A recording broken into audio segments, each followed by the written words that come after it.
What is up, everyone? Welcome to the Football Grind, presented by Football X Anonymous. I know it's been a minute since we've done one of these shows, since we had Tyler Watson on months ago. But he's doing his thing, balling out in the IFL. Hopefully, we'll get him on when the Bay Area Panthers win their chip. But we have two other champs here with us today: AAL2 champion Wheeling Miners. We got kicker and all-around athlete Anthony Prevost, and the big man himself, O-line, D-line, fullback, running back, the ultimate weapon, Joel Zellem as well. What's up, guys? What's going on? What's going on, man? A lot of NCAA recently. But yeah, so I guess I'll start out with Preve first. Preve, how this is what, number 5 for you? Yes, sir. Number 5. It's crazy.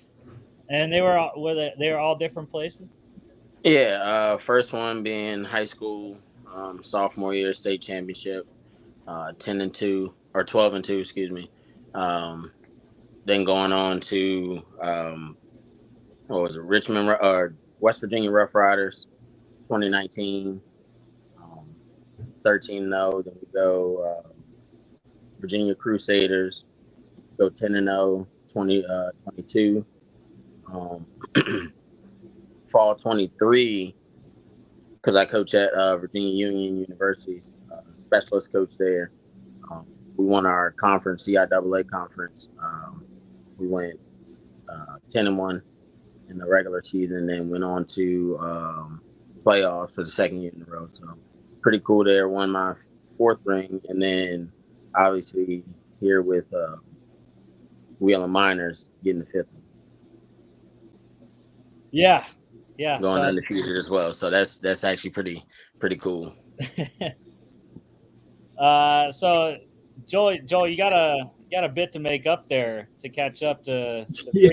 Yeah, I only got the one, but in high school we had an opportunity to get one, but we had to play Paris Ford and the Steel Valley team down there, and they were just the better team.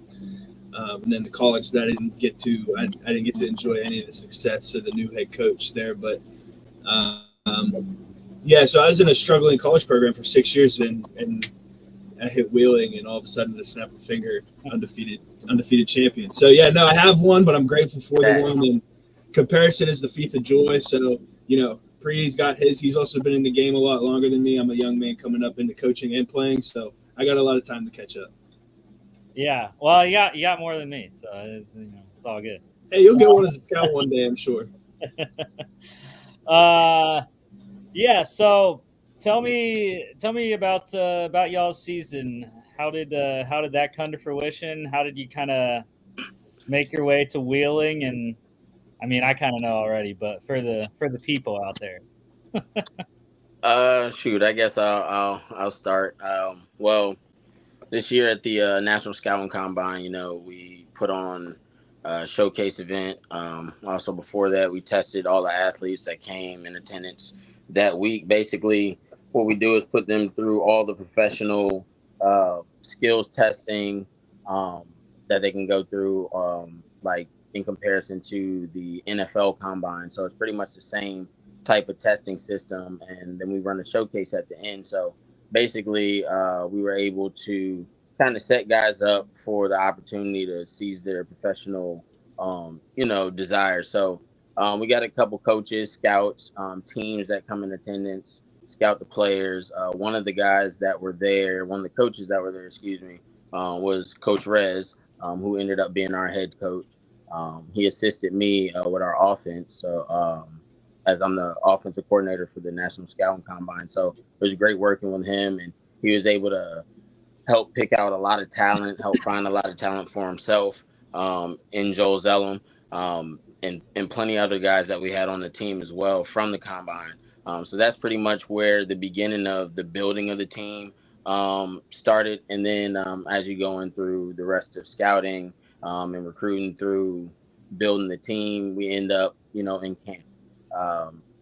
like I said, a good majority of the guys, especially offensively, a few guys defensively, came from the combine, and that was pretty much like the base of the Miners build. And from there, it just kind of built on top of that. Basically, hey, now we need guys just alike. So that's pretty much how it came to be. And I think being that a lot of the guys that were selected to be on the team came from similar experiences, like Joel just said earlier. They were hungry. A lot of the guys were hungry. There was very few vets on the team, and that's rare to see at the arena level. Normally, you see more vets than you do rookies on the team. But we were rookie heavy this year, and so that was an experience in itself. But that made everyone kind of lean on each other. Coming straight out of college, still having that kind of fire in you. It's a little different from when you get settled after a couple of years, at the professional level. So it was a lot more fight going into the building. And then, with the whole atmosphere kind of set around getting put in the AAL2, as far as Coach Rez is concerned, he was obviously trying to get back to the NAL, which the Miners are doing now. But this season was pretty much like a test for him. Hey, you build a team, you win it all, and then we'll let you back in. So it was a challenge walking into it. So I think he was able to select the right guys for the job, and that's pretty much how it all came to be. Hey, here's the mission. I need to build a team with those type of guys that can carry out that mission. So that's pretty much how we ended up here. Joel, anything to add on that? Just from my perspective, everything being so new, and then working 2 jobs during the season and having my son, obviously, everything kind of flew by, and I didn't even realize how fast everything was going. But, like I said, I didn't come from a lot of success in college. I had a successful high school team, but you don't realize how different a winning locker room is when you're so far removed from one. And unfortunately, my last 2 years of college, we were in a rebuilding locker room. So we kind of had the mix of the old guard, the new guard. And this team was from scratch. It was the inaugural season. And I remember going into our first game, and there's just all I hear is the chatter, right? All I hear is what I hear. So the team that we were going up against was Steel City. They were the team that lost in the championship the year before. So I'm like, all right, they might be all right. And then as from my perspective, I can only see what I can see, and I can only know what I can know. And I wasn't familiar with any of the guys yet, really.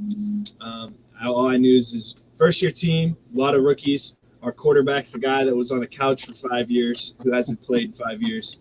And he practiced it with us in camp twice, and he practiced with us during the week once. And I'm like, how are we going to have any chemistry? And, not to say that I was doubting anybody, but, there's just, a realistic, okay, here's another football game. I wonder how this is going to go, because I've had repetitive disappointment for a lot of years. So it was just one of those things that's all right, control what you can control. I was playing O-line at the time, so it was for the first time since my sophomore year of high school. So I was definitely nervous, say the least. And just when it's your first time doing something, you're gonna have those nerves. It means you care.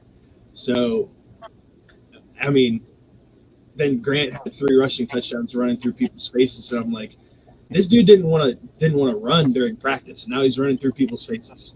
I was like, this dude, he's a bad man. So that was my introduction to Grant Russell. And then from there, it was just, hey, now we got Jersey at home. And then going from an indoor soccer facility with the walls up to going to West Banco, it was so, with more than 20 people. It was, I don't want to say, I don't really have a word that I could put on it, but it was just it was a different atmosphere than I was used to. And our first 2 games, we weren't favored to win because we were a new team and nobody knew who we were. So I don't pay attention to people picking who was going to win, who's going to lose, because at the end of the day, it doesn't matter. But after that second game at Jersey, it was like, all right, this is what this is supposed to look like. This is how this is supposed to go. And I didn't even, to backtrack on the combine, I didn't even know Coach Rez was really working with the offense too much, because I was just standing by but at the time, Coach Prevost, it's like, hey, can I get in? so yeah, no, and I don't want his role in me being picked up by the minors to be under conversated, because I ran a route against cover 3, my first route in organized football since I was in middle school, and I got lit the hell up on a dirty shot. But he said, dude, you jumped and changed direction in the air, and you're 300 pounds. Like, people don't do that, and the ball stuck. Like, dude took a cheap shot on him, like a wide open cheap shot, and if it wasn't for that, touchdown, easy. I mean, and you gotta look at it too. Him running the route, you're not really expecting to see what you saw. Like, all right, he's gonna jump for the ball. He'll probably get it. He might not. But the man changed complete direction in the air, caught the ball, and then got hit dirty. And if it wasn't for that, that would have been a touchdown. Even the refs were like, yeah, we should have just called it good. And the pass came from teammate Andrew McBride. Sure did. Yeah. Sure did. And he got hurt. I think he got hurt week 1. He hurt his ankle. But that guy's getting a ring too. So taking care of him. But yeah, and then when you get close to the guys, because I wasn't living in a hotel. I stayed in Canonsburg, so I made the commute. And, you know, the saying FOMO, fear of missing out, there was a little bit of that because I wasn't able to go to everything and hang out with the guys. But as you're around them more often, and, you know, you have your little conversations during practice and you get to know each other more. Like, once I felt that the locker room clicking and there was no people that, like, obviously as competitors, you're like, hey, I want to put up 3 touchdowns. Hey, I want to get this. Hey, I want to get that. But there was never any bickering or selfishness that was generated internally amongst us. It was just, hey, I want to get a tud because I'm a competitor and I want the guy across from me to feel me. You know what I'm saying? But other than that, there was never any, like, we have so many dudes that could play for other teams and they're all on the same team and everybody's focused on the team goal. And that was something that I wasn't used to either, coming from a bad culture program, because my first 4 years and how it was implemented, it just wasn't a good thing. So being around winners and being around people, and like you said, we were mostly rookies. So the emotion was there, the energy was there, like everybody was fired up at all times. And like we would get so fired up to the point where we didn't have celebrations planned. Like how many fans have told me, like, you guys suck at celebrations. It's like, man, we don't know what we're doing yet. You know, you do a dance in the end zone in college, they'd flag you. Like we don't know what we're doing yet. So it was cool on both sides of that coin to be, hey, we're so new at this, but at the end of the day, we're excelling enough to the point where after 1 year we can jump leagues. And that's another challenge that I'm really excited for is going to the National Arena League and playing in a conference or in a league that we actually belong in. So I think it was apparent that, you know, no disrespect to any of the teams in the AAL2, but it was night and day. So So going to a different setting, you know, it's going to be exciting, and you either get elevated or you get terminated in this game that we play. So whether that you're coaching or playing, so to get elevated is definitely a good sign, and you know, hopefully we're able to do this for a really long time. Yeah, I didn't see all the scores, but I did see some, and they were absolute domination. So Joey brought up about the NAL next year. What does that kind of look like, or do you know? Do you know what you're kind of getting into with the going to a different league next year? So as a player, to be honest with you, as a guy that is strictly a player, and I don't do any coaching or anything like that, because I'm, like I said, this is my first year in arena. I kind of just look at what I can control, and I kind of just and mostly things in life, I'm across the bridge when you get to it kind of guy. So for me, like, I don't pay attention to who's where. I watch film, but I'm not a big film junkie like you ideally want guys to say, if I'm being honest. But you know, as long as Coach Rez is in the building, Coach Mott is in the building, and we got the core of our team, you know, I'm gonna attend practice, I'm gonna get the game plan, and I'm gonna play whoever's in front of me. It doesn't, to me, like if I get caught up in that, I'm losing focus on what my job is, because I've been on both sides. So trying to do too much as a player, like it just doesn't. If you try to do too much, you're gonna slip in things that is your primary job as it is. So I'm just focused on what I can focus on, and I trust my coaches and my teammates. So I just line them up, we'll play them. Prev, I feel like you know more about the landscape and what the NAL entails. Yeah, it's gonna be fun. It's gonna be interesting. No, I know a little bit more just being around the game for a while, but not entirely too much anyway. But yeah, it's gonna be interesting. It's gonna be fun. Bigger, better competition, obviously. Bigger stage. Um, so it's gonna be a test for sure, as any and every game always is, right? But I think it'll be a great experience for everyone that will be brought into the following season, and the new guys that'll eventually get added to the roster, going into the 25 season. So I think it'll be a great experience. Like I said, Coach Rez getting back in the NAL, so that's where I think he's most comfortable. And if he can go higher, I'm sure he would. And I'm sure that's probably his goal. But right now, West Banco. We're going to be there for a while, in the NAL, trying to get the job done year after year. So I think all in all, with it just being on a bigger stage, it'll make for better production all around. So I'm excited for what's to come. Can't really get into all the other details, but I'll just say it'll be a show for sure. Be able to do a lot more. Well, don't take it out too hard on. I know my hometown Harrisburg Stampede. They are also going to NAL. So. Oh yeah, congratulations to sure. them too. Yeah, I'm by the sure way. y'all will play. So like 4 hours. Oh yeah, well I do know that we'll be looking to make that kind of like a crosstown rivalry from what I've been hearing, which obviously will add to the game, add to the excitement around it, just kind of the build up. We got to experience a little bit of that build up going into playoffs, especially going into the semifinal and then the championship. It was a lot of back and forth, between teams, coaches, fans, and everybody in between. And that's what makes the game what it is. So I think having them also come up to the NAL and be that close to us, I think that'll be exciting because a lot of that's going to come from who's going to be able to have the fastest access to the better players. Coming into the same area. So I think that'll be interesting. Yeah, man, I'm excited for that. Yeah.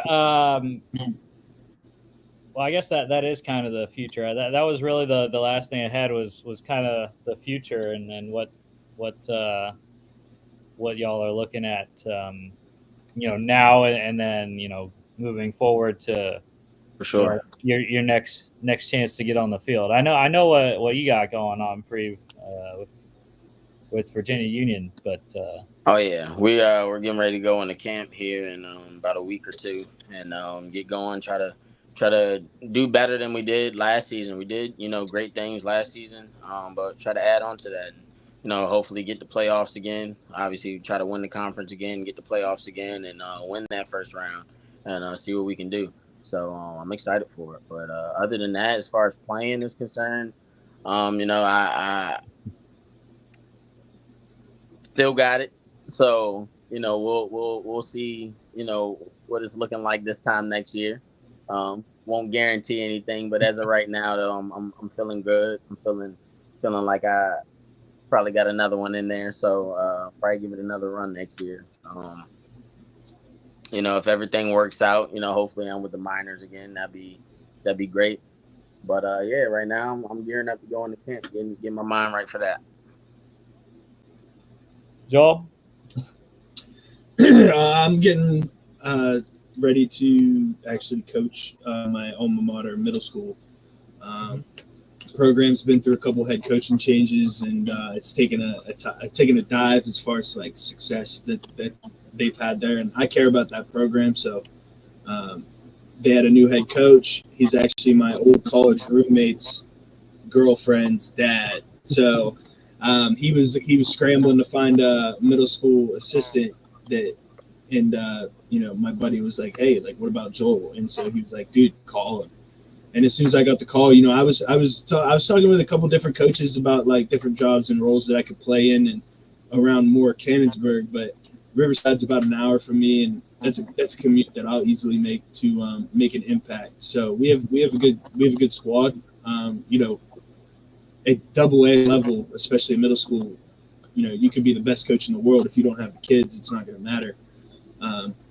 And unlike college, you don't have any control of who you're bringing in. You can only coach who lives there. And thankfully, we have a lot of good football players that are in the Riverside area right now, and plan on winning another championship. I wouldn't take a job to lose. After I left college, the losing's done. I'm not gonna put my hat in any kind of losing ring. It's just bad energy in sport, and somehow it trickles into life. So everything's better when you win. Got some off-season work to do to get ready for next season. It'll be taken care of tomorrow. Then we're in off-season. Right, I'm weighing about 288. Prevost and I've been talking about the weight an awful lot. It's like, hey, what position am I going to play? What should I weigh? Like, you know what I mean? Because there's a big difference between fullback and then the O-line and then the D-line. So you're just fine-tuning things and figuring out where I fit. And, I feel like I could fit anywhere at 290, 300. So just being ready to do anything that I'm asked of. And, I want my goal in this arena game is obviously like if Andy Reid calls me and wants me to play fullback, I'm going. But, if I could play arena ball in Wheeling and with Coach Rez, I want my son to be able to remember like, hey, my dad was, pretty badass in the field. That's my goal.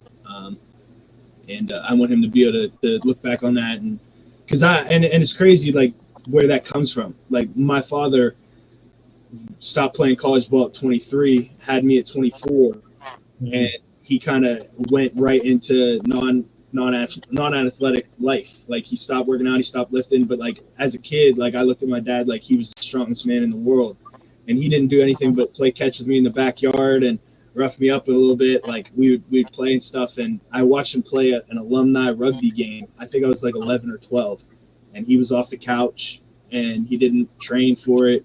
But man, did he move college kids. You know what I mean? He moved them around. And I remember looking at it like, damn, like my dad really is a dog. So I think that's where it comes from. There's a little bit of pride in that, but there's also like, hey, I want to show him, even though I'm not in the NFL, like, hey, this is what you can do. This is what this looks like. And I want to be able to show him that I did it instead of telling him, because I feel like that makes a little bit more of an impact when, not only you're parenting, but you're coaching, because a lot of kids like don't have that. And I'm learning that coaching in middle school, a lot of kids don't have that parent that's involved in the way of their development in sport. And I want to make sure that I give my son all the opportunity in sport and in academics. So it's weird how it ties into my career and where I'm at in football, but that's something that just keeps me motivated to, hey, stay in the gym, do what you got to do to be healthy. And it's a blessing. It really is. It gives you something more than yourself and your teammates and your coaches to play for. Obviously, mom, dad, sister, brother. But when you have blood that you created, like it's a whole different ball game. So he's a huge blessing for sure. And that's probably reason number one why I'm still like, hey, this arena thing, like as long as the bills are taken care of and we got money in the pocket, let's go do it again. Yes, sir. Well, hopefully, you only got to do one season NAL and then it's off to the IFL. That's the next step, right? That's the next step. Ideally, but it's a slow grind.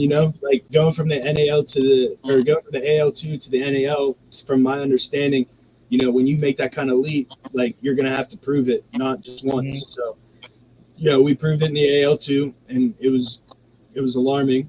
We made sure that Coach Rez, he spoke what he spoke and he said what he said and he did it. So he was telling me in February, hey, look, dude, this team, we're gonna go 10-0 and win a championship. And I thought he was crazy. I was like, I've heard this before, So, but I ended up signing on, and he exactly what he said happened. And he has a plan moving forward.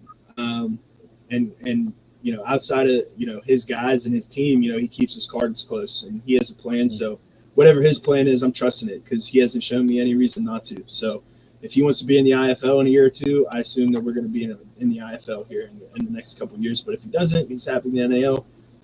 I'm not Rez, so I can't speak for him. But whatever he wants to do, we're going to do it because that's the kind of guy he is. Yeah, for sure.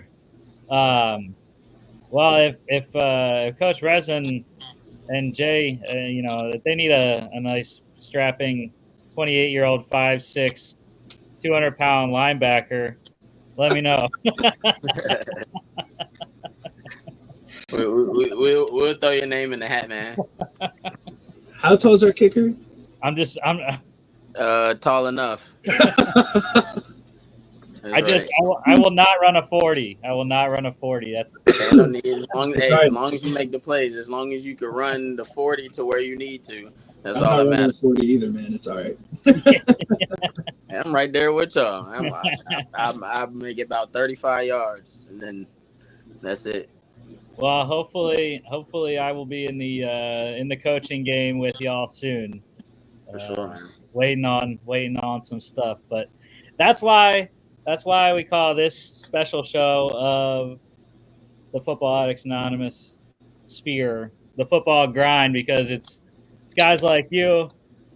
I'm in the same boat, even though I'm not playing anymore, but we're all in, trying to get that grind, trying to make it, trying to do the best that we can do with what we got, right? So, yeah, take whatever you get, man. Everyone's got to start somewhere. Like, I'm coaching middle school, and people are like, why do you want to coach middle school? It's like, obviously that wouldn't be my first choice, but as soon as I got there, even if it's just middle school, like, you make an impact wherever you're at. It doesn't matter what age group. If you take it seriously and you do things the right way, you'll be fine, man. You take whatever you can get and then, work your way up from there. That's right. What I'm doing. And I'm happy coaching middle school. I have a lot of fun, even though the kids are a handful, like a handful. But, you could draw back on your life experience. Like, I was a troubled kid in middle school. Like, I got dismissed in 8th grade from school. So it's like, hey, I missed out on a championship when I was your age because I was a dickhead. Like, you have to straighten up. And then I get into detail one-on-one. It's like, hey, come in the office real quick. Why are your grades bad? Like, it's do everything you can 110%. You're going to feel good about it. You're going to get better at your craft at it, and you're going to make good impact. So whatever job you can find, take it, man. I promise you it'll be worth it. For sure. Yes, sir. All right, guys, I think that's all I got. Unless there's anything else y'all want to talk. No, I mean, shoot, I ain't really got nothing new going on. Just like I said, getting ready for the season. Other than that, that's about it. I'm about to be locked in whole month of August, so ain't too much going on there. Specialist coach. Yeah, man. My guys, man, they've been doing their thing. Shout out to them. Trying to have another successful year, finish at the top of the books. Like I said, they've been holding it down for the last 2-3 years or so. So we got to send our senior punter, Marvin. We got to send him off, right? Finally get him an award, hopefully this year, by the conference at least. We just don't punt enough, so they give him his glory on that. He's always average up. Yeah, no. Like his average is crazy, but we just don't punt enough. You gotta have a certain minimum number of punts to even be considered in the vote.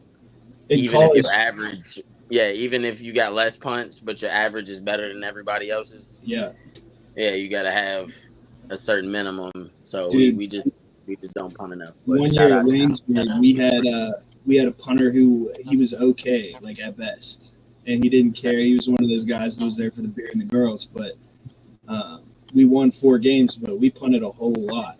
So we got first team all conference. I think he made like an all region team, and we're like, dude. See, that's what I'm saying. And nothing against the other guys that get it. Shout out to them. They got to do what they got to do. If you punt a lot and you're consistent, and you deserve to be rewarded. But so I get it. But his average started with a 3. Pre. Was that his average started with a 3? Hey, well, That's at least it didn't. At least it don't start with a 1 or a 2. You know, you got some guys that's just barely getting on and off the field out there. You know, nothing against them, but yeah. And then our kicker Brady, he's doing his thing. You know, all conference every year since he's been there. Special teams player of the year back to back. Yeah, it's crazy. It's crazy what these guys are doing. Yeah, junior. So, shout out to them. I'm just lucky to be a part of it. You know, that's what's going on. So I'm just gearing up to, make sure these guys have another successful year. Help out the team and do as much as we could do to get back to getting another ring. Yes, sir. Yes, sir. All right, guys. Well, don't forget to follow these guys on social. Pre's got his there at superior_specialist. And Joel, the big athlete, on Instagram. Yeah. So make sure to follow these guys, follow their journeys as well. And, of course, don't forget to follow us on here as well at FAA Podcast and Instagram and X, FA_bets as well. FAPodcast.com is our website. Check us out here on YouTube, Facebook, X, Instagram, as well as Spotify, Apple Podcasts, and iHeartRadio. Appreciate it, guys. And we'll talk to you soon. Yes, sir. Thank you for having us on. All right.